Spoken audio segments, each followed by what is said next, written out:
네, 오늘의 말씀을 우리 구약성경 이사야 30장 18절 19절 말씀입니다. 제가 가지고 있는 성경은 1002 1002페이지입니다. 봉독해 드리겠습니다. 그러나 여호와께서 기다리시나니 이는 너에게 은혜를 베풀려 하심이요 일어나시리니 이는 너희를 긍휼히 여기려 하심이라. 대저 여호와는 정의의 하나님이심이라. 그를 기다리는 자마다 복이 있도다. 시온에 거주하며 예루살렘에 거주하는 백성아, 너는 다시 통곡하지 아니할 것이라. 그가 내 부르짖는 소리로 말미암아 내게 은혜를 베푸시되 그가 들으실 때에 내게 응답하시리라. 아멘. 오늘날 우리는 세상을 살아가면서 때때로 고난 때문에, 고통 때문에 우리는 많은 어려움을 겪을 때가 있습니다. 오늘 본문은 바로 이러한 고난과 관련해서 우리에게 주는 중요한 깨달음을 주는 내용이라고 말할 수 있습니다. 그래서 오늘 본문의 내용을 우리가 살펴보기 위해서 그 시대의 배경을 한번 살펴봐야 할 것입니다. 먼저 그 당시 유다 백성들은 하나님의 경고에 불구하고도 계속 우상을 숭배하면서 하나님을 멀리 떠나는 그러한 삶을 살았습니다. 그래서 하나님은 이사야 선지자를 그들에게 보내서 유다 백성들에게 책망하면서 징계하실 것을 이야기하고, 그리고 또한 나라가 패망할 것을 이야기하고 있습니다. 우리 이사야 1장에서부터 보면은 이사야가 예언하는 내용은 왕궁에서의 서기관으로 있던 그가 6장에서 천상의 부르심을 받아 백성에게로 가게 됩니다. 그리고 그들에게 하나님의 말씀을 증거하는데, 오늘 이스라엘 백성들에게 당하는 고통 속에서 하나님의 계획을 말하고 있습니다. 오늘 본문 18절 19절 앞에 보면 14절에 이러한 말씀이 있습니다. 그가 이 나라를 무너뜨리시되 토기장이가 그릇을 깨트린 같이 아낌이 없이 부수시리니 그 조각 중에서 아궁이에서 불을 붙이거나 물 엉덩이에서 물을 뜰 것도 얻지 못하리라. 다시 말해서 마치 토기장이가 그릇을 깨트려서 그 그릇이 쓸모없게 되는 것처럼 하나님은 유다 왕국을 아끼지 아니하고 무너뜨리고 부서뜨릴 것을 말하고 있습니다. 여러분, 토기장이가 그릇을 깼을 때에 그 조각으로, 저 큰 조각이 있다면 아마 뭔가 그 조각으로도 사용될 수 있었겠죠. 그렇지만은 아궁이에서 불을 붙이거나 물웅덩이에서 물을 뜰 것도 얻지 못한다. 아주 쓸모없다라는 것을 말하고 있습니다. 그런가 하면 또한 17절에는 이러한 말씀을 하고 있습니다. 한 사람이 꾸짖은 즉 1000사람이 도망하겠고 5이 꾸짖은 즉 너희가 다 도망하고 너희 남은 자는 겨우 산꼭대기에 깃대 같겠고 산마루 위에 깃이 같으리라 하셨느니라. 다시 말해서 이방 한 사람이 쳐들어오면 유다 백성이 1000명이 도망하겠고, 이방인 5사람이 쳐들어오면 유다 백성들은 다 도망하여서 남은 자가 얼마 되지 않겠다라는 그러한 말씀입니다. 하나님께서 사랑하시는 선민 백성, 바로 이스라엘 유다 백성을 왜 하나님께서는 그들을 무너뜨리고 그들을 패망케 하느냐? 그 패망 속에서 하나님의 계획을 말씀하고 있습니다. 그래서 이 말씀대로 역대기서나 우리 열왕기서에 보면은 바벨론에 의해서 유다 왕국은 패망하게 됩니다. 그리고 예루살렘 성과 성전이 불타게 되고 수많은 사람이 죽거나, 그리고는 포로로 잡혀서 끌려가는 사실을 우리는 볼 수 있습니다. 그리고 유다 왕국에는 남은 자가 거의 없었습니다. 우리 보면은 주전 586년에 바벨론에 의해서 남유다가 멸망할 때에 1차, 2차, 3차, 4차 포로로 모두 잡혀가고 예루살렘 근처에는 약 농사짓는 비천한 사람 2만 명 정도밖에 남지 않았다고 이야기를 하고 있습니다. 이와 같이 폐허가 되어버린 그러한 이스라엘, 그러한 유다 백성들에게 하나님께서 그것을 통하여 하나님이 경고하고 계시고, 그리고 그것은 바로 하나님이 유다 백성을 멸하기 위한 것보다는 하나님께로 돌아오기 위한 계획이 그 속에 담겨 있다는 것을 말해주고 있습니다. 우리의 인생의 삶 속에도 그렇습니다. 여러분, 고통과 고난과 어려움이 있습니까? 하나님이 우리를 징계하기보다는 그 어려움과 고통 속에서 하나님께로 돌아오게 하시기 위한 하나님의 계획이 그 안에 담겨 있다는 것을 우리는 생각해야 합니다. 그래서 우리는 고난 중에 언제나 우리는 깨달아야 할 것이 있습니다. 왜 내게 삶 속에 이러한 고난이 있을까? 왜 내게만 이런 고난이 있을까? 그러나 그 고난을 통하여 하나님을 발견하고, 그리고 하나님께 나오기 위한 하나님의 계획과, 그리고 하나님께 나왔을 때 하나님은 회복하시고 하나님은 우리에게 많은 것으로 채워주시는 하나님의 놀라운 계획이 그 속에 담겨 있다는 것을 우리는 생각해 보고자 합니다. 그러면 고난과 고통 속에 있던 백성들, 어려움이 있는 백성들에게 하나님은 하나님께로 돌아오라고 말씀하고 있습니다. 우리의 생각 속에서도 우리는 고통과 어려움이 닥치면 이 문제를 해결할 자가 누구인가를 생각해 볼 수밖에 없습니다. 그래서 오늘 본문 18절에 이러한 말씀이 있습니다. 그러나 여호와께서 기다리시나니 이는 너희에게 은혜를 베풀려 하시며 일어나시리니 이는 너희를 긍휼히 여기려 하심이라. 우리 하나님은 우리를 기다리신다는 겁니다. 바로 오늘 이사야는 유다 백성들에게 그렇게 말씀하고 있습니다. 하나님은 유다 백성들을 기다리고 있습니다. 다시 말해서 유다 백성들이 징계를 통하여, 그런 어려움을 통하여, 고난을 통하여 하나님께로 돌아오기를 기다리고 계신다는 것입니다. 하나님께로 돌아오기만 하면 하나님은 그들에게 은혜를 베풀어 주시고 긍휼을 베풀어 주실 것을 이사야 선지자는 말씀하고 있습니다. 우리의 삶 속에 힘들고 어려움이 있을 때 하나님은 우리가 하나님께로 오기를 기다리고 계신다라는 그 하나님의 메시지가 그 속에 담겨 있다는 것입니다. 여러분, 우리가 자녀를 키울 때에도 보면 가끔 자녀가 잘못할 때가 있습니다. 그때 자녀를 꾸짖고 혼을 낼 때가 있습니다. 자녀가 미워서만이 혼을 내고 자녀를 꾸짖을까요? 부모의 마음은 그 자녀가 옳은 길을 가게 하기 위해서, 그리고 그 자녀가 바른 길을 통하여 바른 삶을 살고 인간다운 삶을 살기 위하여 자녀에게 훈계하는 것입니다. 그 자녀가 부모의 꾸지람을 통해서, 그 훈계를 통해서 돌이키고 부모의 마음을 알고 자신의 잘못을 깨닫기를 바라는 것입니다.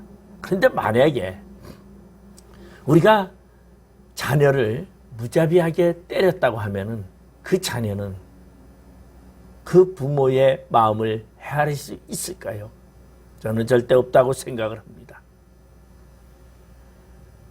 무자비하게 때릴 때에는 그 자녀는 부모의 마음을 헤아리는 것이 아니라 어떻게 하면 내가 이 부모와 헤어지고 저 부모와 따로 살까라는 생각을 더 많이 한다는 것입니다. 바로 하나님도 우리를 징계하시고 우리를 고난의 길을 가게 할 때에 무자비하게 그저 우리를 패망으로 이끌기 위해서 하는 것이 아니라 우리의 마음을 돌이키기 위한 그러한 고난과 고통과 우리가 그것을 통하여 깨닫고 생각하게끔 하는 그러한 정도의 고통을 우리에 주고 있다는 것입니다. 제가 과거에 어린아이들을 보면서 그런 얘기를 했어요. 한번 그런 얘기를 해본 적이 있어요. 야, 너는 엄마가 어떻니? 무섭니? 엄마가 좋니? 자녀들은 아무리 엄마가 무서워도요, 힘들고 어려우면 그 어머니 품으로 들어가기를 바랍니다. 왜냐하면 그 어머니가 바로 자신의 안식처였고 자신의 삶 속에 자신을 인도하는 자였기 때문이다라는 것입니다. 우리는 종종 가끔 저 어머니는 너무 무서워 호랑이 같아. 그래서 저 자녀들은 전부 다 저 어머니 품에서 다 떠날 것 같아. 그렇게 이야기할 수 있습니다. 그런데 그 자녀는요, 호랑이 같은 그 어머니도 자식을 사랑하는 마음은 누구 못지않게 자식을 사랑하고 있다는 것입니다. 그렇기 때문에 호랑이 같은 어머니라 할지라도 자녀는 자신에게 고난이 오고 어려움이 생기면 어머니 생각을 할 수밖에 없다는 것입니다. 이와 같이 우리의 하나님은 바로 이스라엘 백성들에게, 오늘 유다 백성들에게 내가 너희에게 고난을 주고 나라를 패망케 하는 것은 너희가 나에게로 다시 돌아오게 하기 위함이요, 나는 너희들을 기다리고 있다는 것입니다. 그리고 너희들을 돌아온다면 나는 너희를 돌보고 있을 것이고 은혜를 베풀 것이고 너희를 긍휼히 여길 것이다. 여러분, 하나님의 은혜는 긍휼 안에서 나오게 되어 있습니다. 여러분, 누가복음 15장에 보면은 탕자에 대한 비유의 말씀이 있습니다. 거기에 보면은 둘째 아들이 나옵니다. 둘째 아들은 아버지가 버젓이 있는데 자신에게 돌아올 유산을 생각을 합니다. 그리고 그 분깃을 살아계신 아버지에게 이야기합니다. 아버지, 나에게 돌아올 유산을, 분깃을 미리 좀 저에게 떼어주십시오. 그러면 제가 그것을 가지고 장사를 해서 돈을 좀 벌어보겠습니다. 아버지는 그 둘째 아들의 그 요구에 어쩔 수 없이 그 둘째 아들에게 줄 재산의 목록을 분깃을 줍니다. 그러자 둘째 아들은 그 재산을 가지고 아버지가 찾아오지 못할 곳, 아버지 영역이 미치지 못할 먼 나라로 떠나버렸습니다. 왜? 이제는 아버지 없이 내 마음대로, 내 상관대로, 내 주장대로 살아보고자 그는 먼 나라로 떠나서 그곳에 가서 삽니다. 물론 그 돈을 미천으로 해서 장사를 하고 더 많은 돈을 벌고자 했던 목적이 그 안에 담겨 있었겠지만은 그는 그곳에 가서 친구들과 그리고 많은 창기들을 통해서 자신이 가져온 재산을 다 탕진하고 허비해 버리고 말입니다. 그런데 설상가상으로 그 나라에 기근이 들었습니다. 먹을 것이 없었습니다. 이 둘째 아들은 할 수 없이 마을 밖에 있는 돼지우리를 치우는 돼지우리 곳에 가서 그 돼지를 치면서 그는 살아갑니다. 그런데 누가 가져다 주는 먹을 것이 없다 보니까 돼지가 먹는 지엽 열매를 먹으면서 하루하루 생명을 연장하면서 살아가고 있었습니다. 그러던 어느 날 둘째 아들은 자신을 돌아보니 참담했습니다. 아버지 집을 생각해보니 아버지 집에 있는 일꾼도 이보다는 낫다라는 것을 깨닫게 됩니다. 그는 이제 아버지 집으로 돌아가기로 생각합니다. 아버지에게 가서 내가 이제 아들을 포기하고 아버지 일꾼으로서 나를 받아주시옵소서라고 그는 마음을 먹고 아버지 집을 향하여 갑니다. 그러나 아버지는 이 둘째 아들이 떠난 이후에 그때서부터 아버지는 이제나 저제나 둘째 아들을 기다립니다. 언제나 늘 창문을 열고 그러기서 문 밖에 둘째 아들이 혹시나 오지 않을까 기다리고 있던 이 아버지는 둘째 아들이 먼 곳에서 오는 상가가 먼데도 둘째 아들이 오는 그 모습을 바라보고는 아버지는 맨발로 요새 말하면 신도 신지 아니하고 달려가는 그런 아버지의 마음, 그리고서 그 둘째 아들의 그 초라한 둘째 아들을 부둥켜 안면서 아버지는 잘 왔다고 울면서 그 아들을 맞아들입니다. 그러면서 이야기합니다. 옆에 신하들에게 얘기합니다. 야, 준비했던 소를 잡아라. 돼지를 잡아라. 오늘 죽었다가 살아난 내 아들이 돌아왔구나. 잔치를 해야 되겠다. 그리고 좋은 옷을 가져오너라. 이 더러운 옷을 다 벗겨버리고 좋은 옷을 입히고, 그리고서는 손에 가락지를 끼웁니다. 가락지라는 것은 아들의 증표입니다. 그리고 신을 신깁니다. 신이라는 것은 무엇입니까? 그 당시에는 종들은 신을 신지 않았습니다. 다시 말해서 아들만 신는 그 신을 신깁니다. 둘째 아들은 아버지 집에 종으로서 하인으로서 가기를 바라고 그것으로 승낙해 주기를 바라고 아버지께로 갔지만, 아버지는 이미 그 돌아온 아들을 아들로 영접하고 있었고, 그리고 자신의 소중한 아들로 기다리고 있었다는 것입니다. 바로 오늘 하나님은 이스라엘 백성들을 향해서 그렇게 말씀하고 있습니다. 너희들이 내게 돌아와라. 나는 너희를 기다리고 있다. 너희를 기다리는 여호와라고 말씀하셨습니다. 그리고 너희가 돌아올 때는 내가 너희에게 은혜를 베풀리라. 그리고 내가 너희에게 긍휼을 베풀리라. 너희를 긍휼히 여겨서 너에게 은혜를 베풀린다고 말씀하시는 하나님이다라는 것입니다. 언제나 하나님은 우리를 기다린다는 사실을 우리는 기억하고 하나님께 돌아와야 합니다. 여러분이 힘들고 지치고 어려울 때에 내가 무슨 낯짝으로 하나님께 돌아가겠냐고 생각하지만은 하나님은 언제나 우리를 기다리고 계십니다. 이 둘째 아들이 방탕하고 아버지 품을 떠나고 아버지를 배신하고 떠났지만은 아버지는 그 아들을 개의치 아니하고 기다리고 계셨던 것처럼 오늘 하나님은 우리를 기다리고 계신다라는 것입니다. 여러분, 그러한 우리를 기다리시는 그 하나님, 우리는 그분을 기억하셔야 합니다. 하나님께로 돌아가기만 하면 하나님은 우리에게 모든 것을 채워주시고 우리를 인도하신다는 것입니다.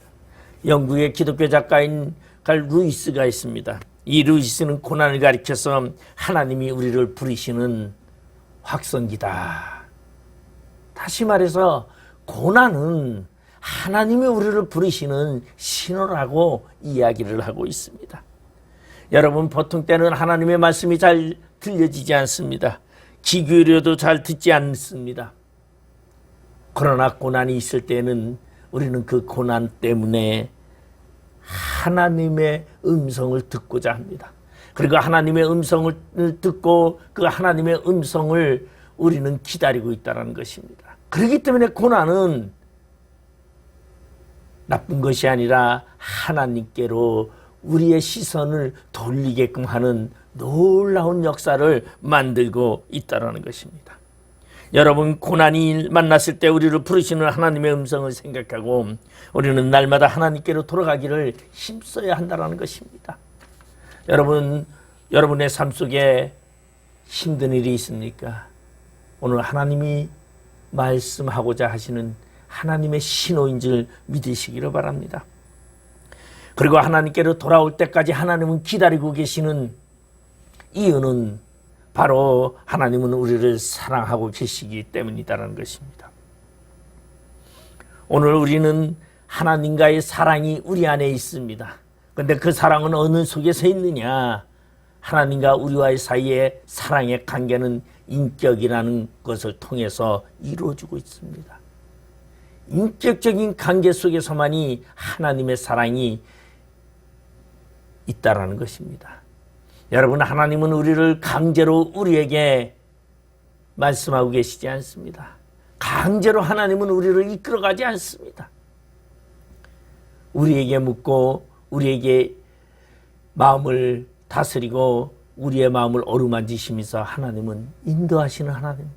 반면에 사탄이라는 것은 인격이 없이 무인격으로 마구제비로 이끌어갑니다.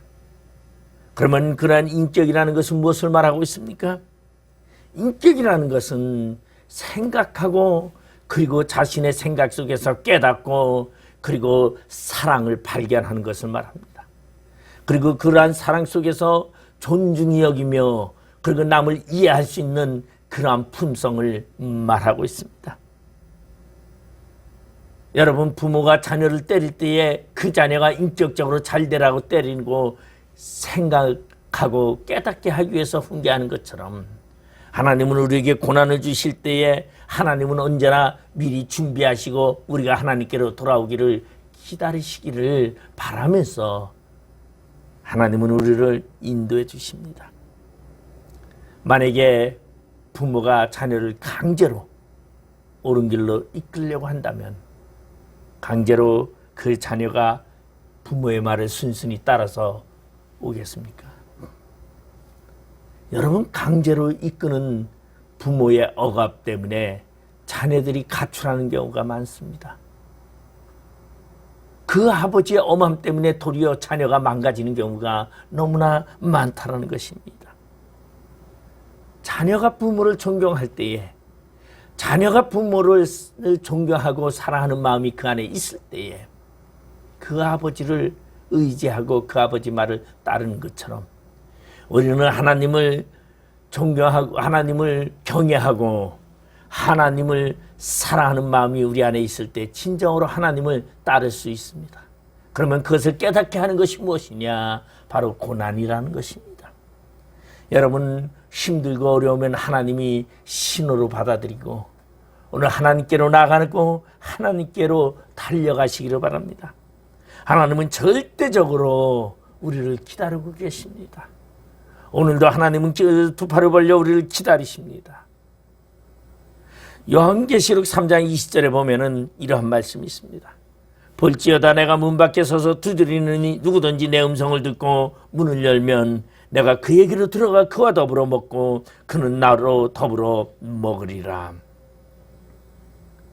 예수님은 언제나 우리 문 밖에 서서 우리를 기다리고 계십니다. 우리가 문을 열면 주님은 언제나 들어와 우리와 함께 하신다는 것입니다. 바로 하나님은 언제나 우리와 함께 하시기를 원하시는 분이십니다. 그렇기 때문에 우리가 마음의 문을 열고 하나님께 나아가면 하나님은 언제나 우리와 함께 하시고 우리를 이끄시면서 우리를 기억하시고 그리고서는 우리에게 은혜를 베푸신다는 것입니다. 여러분, 우리를 기다리시는 하나님을 바라보시기를 바랍니다. 오늘 두 번째로 18절에 보면은 대저 여호와는 정의의 하나님이심이라 그를 기다리는 자마다 복이 있도다. 하나님을 기다리라고 말하고 있습니다. 여러분, 하나님이 우리를 기다리시는 것 같이 우리도 하나님을 기다려야 한다는 것입니다. 그 이유는 왜? 하나님은 정의의 하나님이시기 때문이네. 개역 한글에서는 여호와는 공의의 하나님이시라고 말해주고 있습니다. 근데 우리 개역 개정에는 정의의 하나님이라고 말씀하고 있습니다. 공의라는 것은 무엇을 말하고 있습니까? 정의라는 것은 다시 말해서 심판을 말하고 있습니다. 하나님은 하나님의 대적들을 심판하십니다. 하나님이 사랑하는 자들을 괴롭히는 자들을 심판하고 계십니다. 우리를 사랑하시는 하나님은 우리의 대적들을 심판하고 계시다라는 것입니다. 그렇기 때문에 심판 때까지 기다리라는 그러한 말씀을 하고 있는 것입니다. 하나님은 정의의 하나님이시기 때문에 바벨론 제국의 심판을 하나님이 하신다라는 것입니다. 오늘 여기 보니까 남유다가, 유다라는 이 민족이 바벨론에 의해서 멸망합니다. 하나님의 사랑하는 유다 민족을 멸망시켰던 그 바벨론은 하나님의 심판을 받을 수밖에 없습니다. 왜냐하면 하나님의 사랑하는 백성들을 침략했기 때문이다라는 것입니다. 그래서 기다리면, 이스라엘 백성들이 기다리면 하나님이 그 대신 대적을 물리쳐 주시고 그 대적을 깨트려 주신다는 것입니다. 그렇기 때문에 유다 백성들은 기다리라는 것입니다. 그리고 하나님은 그 백성을 다시 회복시켜 주신다는 것입니다. 여러분, 우리의 삶 속에 회복은 바로 하나님이 시켜주십니다. 힘들고 어려울 때 여러분, 우리는 제자리로 돌아가기 힘듭니다. 여러분, 저기 보면은 아담과 하와가 선악과를 따먹고 추방되었을 때 죄에 빠졌습니다. 죄의 종이 될 수밖에 없었습니다. 그런 우리를 누가 구해 주십니까?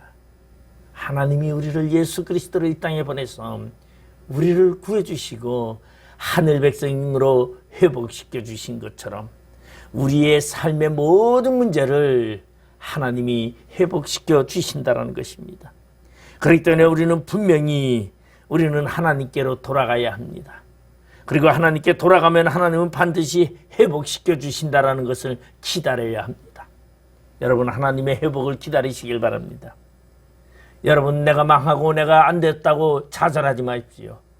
하나님은 분명히 회복시켜 주십니다. 그 회복시켜 주시는 그 하나님을 기다리시는 여러분이 되시기를 바랍니다. 시편 40편 1절 2절에 보면 다윗은 이렇게 노래를 합니다. 내가 여호와를 기다리고 기다렸더니 귀를 기울이사 나의 부르짖음을 들으셨도다. 나를 기가 막힐 웅덩이와 수렁에서 끌어올리시고 내 발을 반석 위에 두사 내 걸음을 견고하게 하셨도다.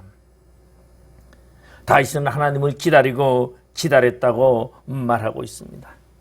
이 표현을 보면 당시 다윗이 처해 있는 상황에는 어떠한 상황인지 우리는 알 수는 없지만 힘들고 어려운 상황임은 우리는 짐작할 수 있습니다. 그런데 그런 가운데서도 참고 인내하며 하나님을 기다리고 기다렸더니 하나님께서 다윗을 기가 막힐 웅덩이와 수렁에서 끌어올려 주시고 그 발을 반석 위에 두시고 걸음을 견고하게 하셨다고 다윗은 이야기하고 있습니다. 여러분, 다윗과 같이 하나님을 기다리시기 바랍니다. 여러분을 끌어올리시는 분은 하나님이십니다. 여러분을 회복시켜 주시는 분은 하나님이십니다.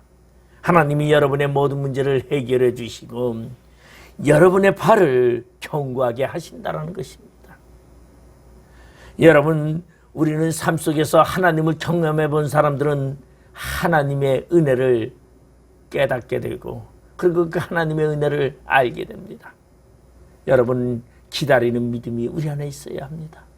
기다리고 기다렸더니 나를 웅덩이와 수렁에서 끌어올리시고 내 발을 반석 위에 둔다라는 것입니다. 반석이라는 것은 든든한 곳입니다. 꺼짐이 없는 곳입니다. 하나님은 우리를 회복시켜 주시는데 안전한 곳에 다시는 좌절하지 아니하고 파멸되지 아니하는 곳에 우리를 세워주신다는 것입니다.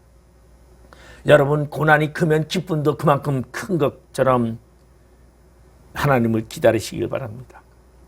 바로 기다리는 것이 우리의 믿음이요 하나님을 기다리는 것이 우리의 신앙이라는 것입니다. 이러한 훈련을 통하여 우리는 더욱더 신앙이 견고해지고 믿음 안에 굳건히 서게 되는 것입니다. 많은 사람들 중에 여러분, 많은 대다수가 기다림에 매우 미약합니다. 저는 기다리는 것이 굉장히 약합니다. 성격이 좀 급하다가 보니까 기다리지를 못합니다. 그래서 그 과거에도 사람을 기다리다가 조금만 늦게 오면은 열불이 나가지고 그럽니다.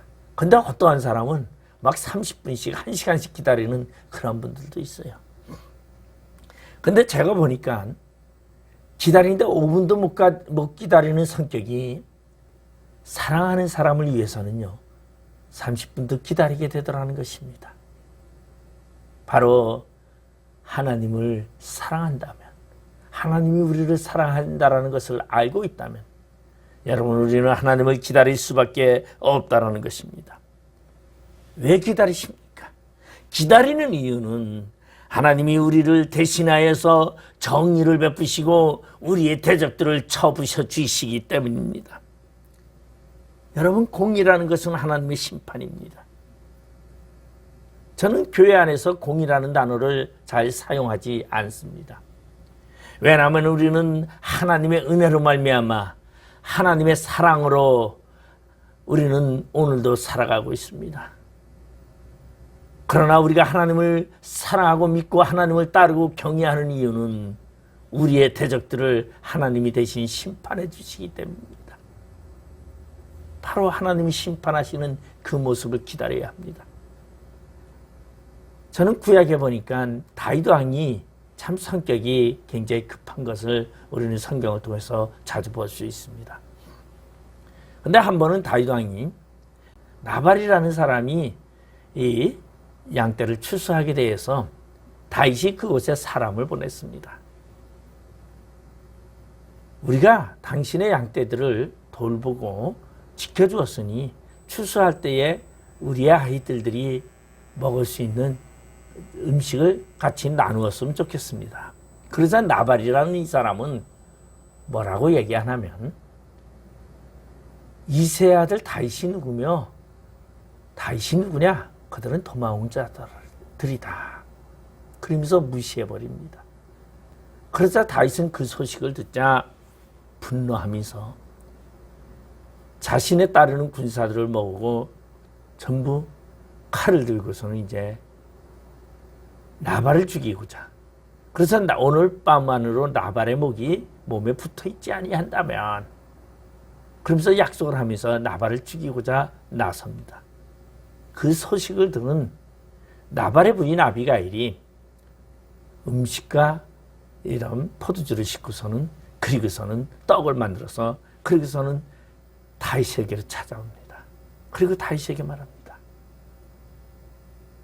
주는 이제 곧 왕이 될 사람인데 당신의 손에 피를 묻혀서 많은 사람들로 왕이 되는 자리에 흠을 남기시려 합니까? 하나님께 자신의 원한을 맡기시기를 바랍니다. 라고 청합니다. 그때 다윗은 그 말을 받아들입니다. 저는 다윗이 훌륭한 것이 바로 이것이라고 말합니다. 다윗은 아무리 분노하고 그리고 자신이 감정을 불이 뜨 일어나도 그는 자신의 삶을 하나님께 맡길 줄 아는 삶이었습니다. 그리고 하나님이 심판한다라는 것을 그는 믿고 기다리는 사람이었다라는 것입니다. 그렇기 때문에 다윗은 오늘 이와 같은 시를 읊을 수 있었습니다. 여러분의 삶 속에 우리의 삶을 인도하시고 우리의 대적을 물리쳐 주시는 분은 하나님이십니다. 그렇기 때문에 하나님께 기다리시길 바랍니다. 하나님은 모든 문제를 해결해 주십니다. 우리를 고난 중에서도 참고 인내하시면 하나님은 분명히 우리의 모든 문제를 해결해 주십니다. 하나님께 맡기고 기다리시는 자가 되시길 바랍니다. 세 번째로는 오늘 19절에 보면 시온에 거주하며 예루살렘에 거주하는 백성아 너는 다시 통곡하지 아니할 것이라. 그가 내 부르짖는 소리로 말미암아 내게 은혜를 베푸시되 그가 들으실 때에 내게 응답하시리라. 오늘 세 번째로는 하나님을 기다리면서 하나님께 간구하라는 것입니다. 유다 백성들에게 다시는 통곡하지 않게 해주시겠다는 것입니다. 그들에게 은혜를 베푸시고 그들의 간구에 응답해 주시겠다고 약속하고 있습니다. 다시 말해서 그들의 고난을 회복시켜 주시겠다는 것입니다. 그리고 그들이 어려운 문제가 생기면 그런 모든 문제를 해결해 주시겠다는 것입니다. 그리고 그들을 보호하시겠다는 것입니다. 그러나 늘상 하나님은 우리를 간구를 듣기를 원하신다는 것입니다. 아가서에 보면 이러한 말씀이 있습니다. 바위 틈에 있는 나의 신부여 내 목소리를 들려다오. 여러분, 사랑하는 남녀가요 매일매일 전화합니다.